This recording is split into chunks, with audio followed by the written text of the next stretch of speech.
वो ब्लंडर एक ये है कि आमतौर पर सनातनी हमें ये चीज कहते हैं कि जनाब देखें, आप जो बात कर रहे हैं नियोग की, वो विधवा के लिए है।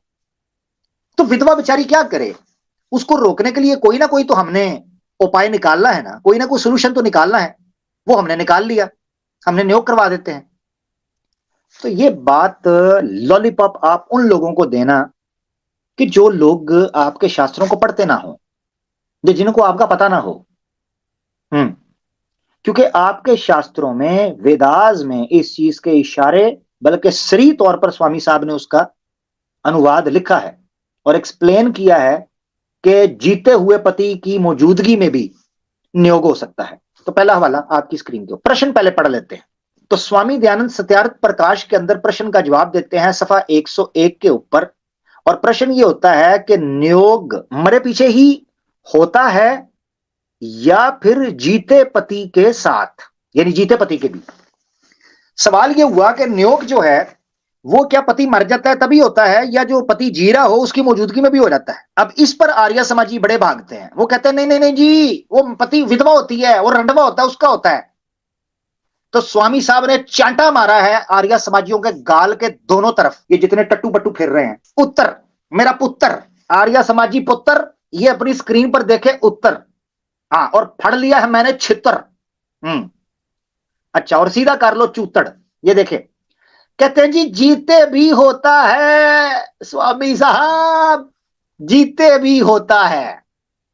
तो पति साहब ठीक ठाक सांस ले रहे हों, हट्टे कट्टे हैं, देखती आंखों, सुनते कानों, खड़ी टांगों, फैले हाथों, उबरे पेटों और लंबे गेसुओं, पति मस्टंडा मौजूद हो, उसकी मौजूदगी के अंदर भी दे दनादन करने की ऋग्वेदा के अंदर इजाजत मिलती है। क्या ये खुला तजाद नहीं? अब बड़ा मजे का ये मामला है। वो कहते हैं जब पति संतान उत्पत्ति में असमर्थ, असमर्थ का मतलब होता है कैपेबल ना होना किसी चीज के लिए। तो कहते हैं जब पति बच्चा देने के लिए कैपेबल ना हो, उस वक्त ना हो, तब अपनी स्त्री को आज्ञा, अपनी स्त्री को परमिशन देवे कि ओ सौभाग्य, नेक सीरत औरत, बच्चे की ख्वाहिश करने वाली औरत, तो सौभाग्य की इच्छा करनहारी स्त्री तू मुझसे। वो कहते हैं ऐसी बीवी जो बच्चे की जो है ना वो इच्छा करती है, तो मैं तो ये कार्रवाई नहीं डाल सकता।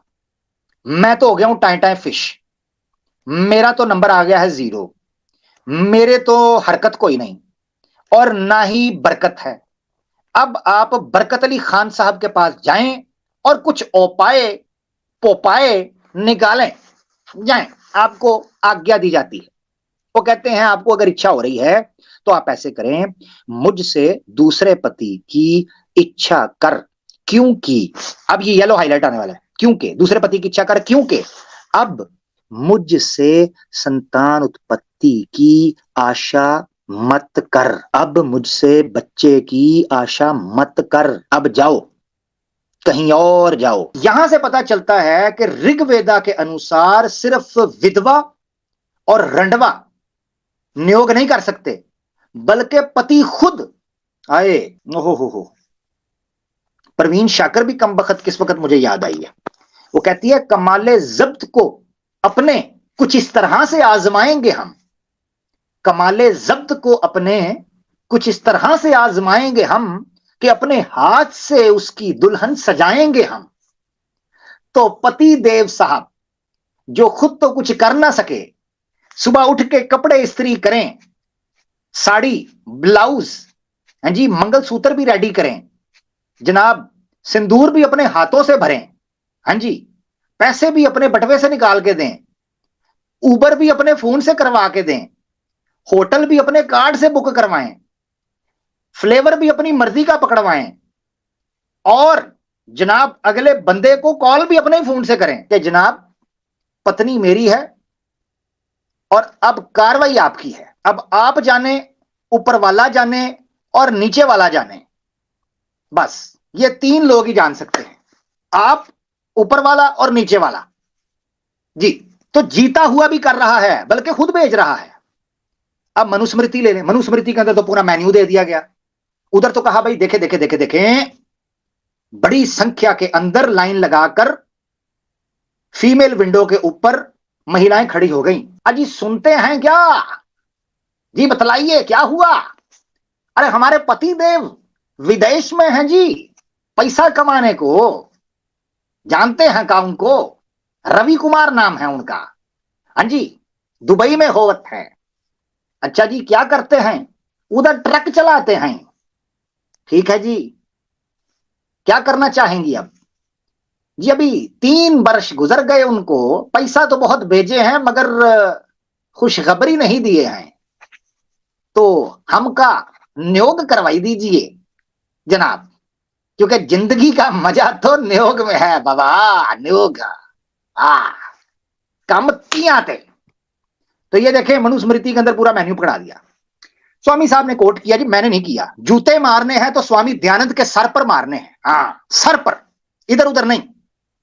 अगर तुमने ना मारे तो मैंने मार देने। ये देखें जी, सवा 101 के ऊपर स्वामी दयानंद साहब मनुस्मृति कोट कर कर कहते हैं, वो कहते हैं विवाहित स्त्री शादीशुदा औरत है तो जिसका जो पति है, जो शादी उसके साथ शादी की है, धर्म के आर्थ पर देश गया हो तो 8 वर्ष, अच्छा विद्या और कीर्ति के लिए गया हो तो 6। अच्छा, वो कहते हैं कि शादीशुदा मियां बीवी हैं और पति चला गया है विदेश, पति विदेश चला गया है और विदेश जाने के बाद वहां 8 बरस रुका रहा है, मगर गया धर्म के लिए है, धर्म के लिए।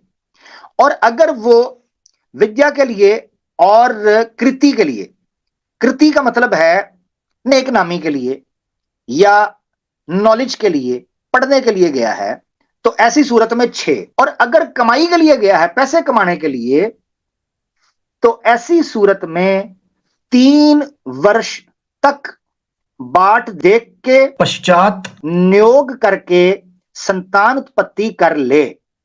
तो 3 वर्ष के बाद, यानी अब 3 कैटेगरीज होगी आपके सामने। नंबर 1, 8 वर्ष के लिए गया, 8 वर्ष के लिए बाहर गया है धर्म के लिए। तीसरा, पढ़ने पढ़ाने के लिए गया है तो 6 वर्ष, और अगर कमाई करने के लिए तो 3 वर्ष। अब मैं आपको बताता हूं कि यार कितने हमारे हिंदू सनातनी भाई हैं 5-5, 6-6 सालों से, 8-8 सालों से, 3-3 सालों से, 2-2 सालों से जनाब, वो कोई दुबई गया हुआ है, कोई जनाब अमेरिका गया हुआ है, कोई ऑस्ट्रेलिया गया हुआ है, कोई कहां गया हुआ है, और पीछे काके हो रहे हैं। टेंशन ना लें, हाँ, काकों की गिनती नहीं रुकी, काके पीछे धनाधन हो रहे हैं और वो उनसे बात भी करा रहा है। देखिए लुलू लुलू लू, इसकी आंखें तो मुझ पे गई, ऐसे अपने दिल को तसल्ली दे रहा होता है ना, आंखें तो मुझ पे गई हैं, नाक तो छोटे भाई पे गया है, अलबत्ता बाल साथ वाले मंदिर के पंडित साहब के पास चले गए हैं। हाँ जी, कमाल है। वैसे अजीबो गरीब किस्म का कोई जनाब कोई जानवर निकल के सामने आता होगा नियोग के बाद। तो मकसद कहने का यह है कि जनाब 3 वर्ष तो कट 3 साल, और 3 साल का तो पता ही कोई नहीं चलता। तो ऐसी सूरत में जनाब बच्चे निकाल निकाल के फेंके, उसकी टेंशन ही कोई नहीं, बस धरती पर बोझ बढ़ाना है, काम और कोई नहीं। वो बेचारा, यार देखो कैसी वैसे ज्यादती की बात है, यानी वो बेचारा प्रदेश के अंदर पैसे कमा रहा है, बेचारा तुम्हारे खर्चे उठा रहा है, बेचारा तुम्हारा इंतजार, वैसे वो भी नहीं छोड़ते हो, उधर कर रहे होते हैं। वह बड़े ड्रामेबाज। मैं आपको बताऊं, सबसे ज्यादा अगर आप एक्स्ट्रा मैरिटल अफेयर्स की रेशो चेक करें, ये सनातनियों के अंदर है। इनको खुदा खौफी है ही कोई नहीं, धर्म के अंदर अश्लीलता इस कदर भरी हुई है, यकीन करें। पति उधर लगा होता है, उसको पता भी होता है कि बेगम मेरी किसी और के साथ मुंह मार रही है, वो कहता है कम चौक के रखो यार, मैं इधर अपना गंद करूंगा, तू उधर कर, टेंशन क्या है, हैं? आप चेक करें, उसने उधर अपना काम 30 पे रखा होता है, ये इधर 20 पे बैठी होती है। ये बड़ा चक्कर है। अगला जुमला सुनिएगा जरा, अगला, ओए होए क्लाइमैक्स आने लगे, देखे ना भाई, लव ट्राइंगल, लव ट्राइंगल। ये जरा देखिएगा, पति साहब हैं विदेश, आए हैं कई वर्षों बाद, पीछे पत्नी ने ढेर लगाया है, फुटबॉल टीम तैयार करके रखी है, बड़ी मेहनती बीवी थी, उसकी अदम मौजूदगी में भी, हैं जी, वो एक लतीफा भी है ना, एक लतीफा है, आज सुनाई देता हूं। पुराने जमाने की, महाभारत के टाइम की बात है।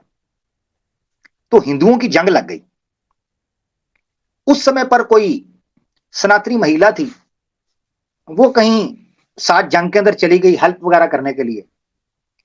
अब वहां कोई बंदा था बेचारा, वो कई सालों से जनाब वहां जंग लड़ रहा था। ये नई नई महिला वहां गई और ये बड़ी आर्य समाज की मानने वाली थी, तो न्योग को बड़ा अच्छा समझती थी।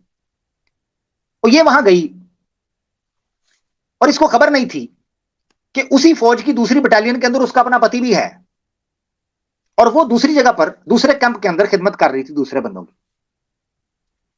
हुआ ये कि काफी वक्त गुजर चुका था, बेचारी तड़प रही थी। अब उसको ये था कि यार क्या करूं, उबलते हुए जज्बात, मचलती हुई आरजुएं, तड़पती हुई ख्वाहिशें, सुलगती हुई तमन्नाएं, तो ये सारी चीजें उसके अंदर एक बबोला आग का बनकर जज्बात बना रही थी, उबल रही थी, खौल रही थी। उसके इस खोलते हुए जज्बात को देखकर एक मशटंडा मूछों वाला, डोलों वाला फौजी सामने खड़ा था, सख्त लौंडा। उसने गन ऐसे तानी हुई थी दूसरी फौज की तरफ और इस इंतजार में था कि अभी जंग लगेगी और मैं हमला कर दूंगा और अपने राष्ट्र की रक्षा के लिए मैं खुद को कुर्बान कर दूंगा। अब ये देखें, ये पूरी पीक के ऊपर स्टोरी चलेगी। अब जरा इमेजिन करें, इमेजिन अपनी आंखों के सामने वो बॉर्डर ले आए और वहां एक साड़ी में लिपटी हुई नटखट महिला जो कई वर्षों से उबलते हुए जज्बात को लेकर वहां एक फौज की मदद के लिए पहुंची। उस मस्तंडे फौजी ने एक लम्हा के लिए पलटकर उस नटखट महिला की तरफ देखा। महिला के अंदर के जज्बात जनाब ऊपर की तरफ उबलने लगे।